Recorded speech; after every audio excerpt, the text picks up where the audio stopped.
श्री राम जय जय राम। श्री राम जय जय राम। लखन उतर आहुति सरस, भृगुवर को पुकर सानु। बढ़त देखी जल सम बचन, बोले रघुकुल भानु।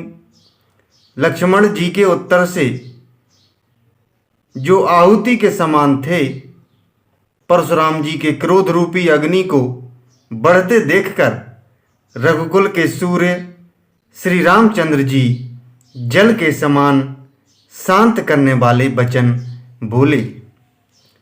नाथ करहु बालक पर छोहु, सूध दूध मुख करिए न को। जो पे प्रभु प्रभाव कछु जाना, तो की बराबरी करत आयाना।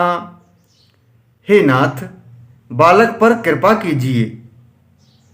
इस सीधे और दुधमुहे बच्चे पर क्रोध ना कीजिए। यदि यह प्रभु का आपका कुछ भी प्रभाव जानता, तो क्या यह बेसमझ आपकी बराबरी करता।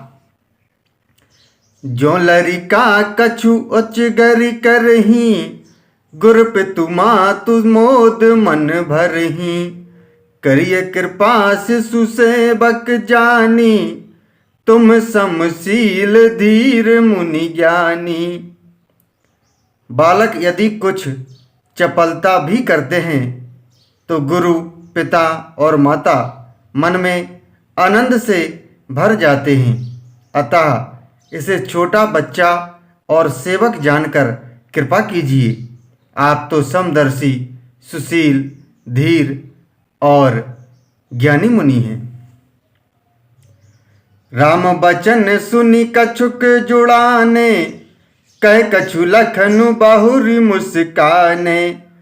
हसत देखी नख शिखरिस व्यापी, राम तोर भ्राता बड़ पापी। श्री रामचंद्र जी के वचन सुनकर वे कुछ ठंडे पड़े। इतने में लक्ष्मण जी कुछ कहकर फिर मुस्कुरा दिए। उनको हंसते देखकर परशुराम जी के नख से शिखा तक सारे शरीर में क्रोध छा गया। उन्होंने कहा, हे राम, तेरा भाई बड़ा पापी है। गौर शरीर श्याम मन माही, कालकूट मुख पै मुख नाही। सहज टेढ़ अनुहरई न तोही, नीचु मीचु सम देख न मोही। यह शरीर से गोरा पर हृदय का बड़ा काला है। यह विषमुख है, दुधमुहा नहीं, स्वभाव से ही टेढ़ा है। तेरा अनुसरण नहीं करता, तेरे जैसा शीलवान नहीं है। यह नीच मुझे काल के समान नहीं देखता। लखन कहु हंसी सुनहु मुनि, क्रोध पाप कर मूल। जहि बस जन अनुचित करही, चरहि विश्व प्रतिकूल। श्री राम जय जय राम। श्री राम जय जय राम।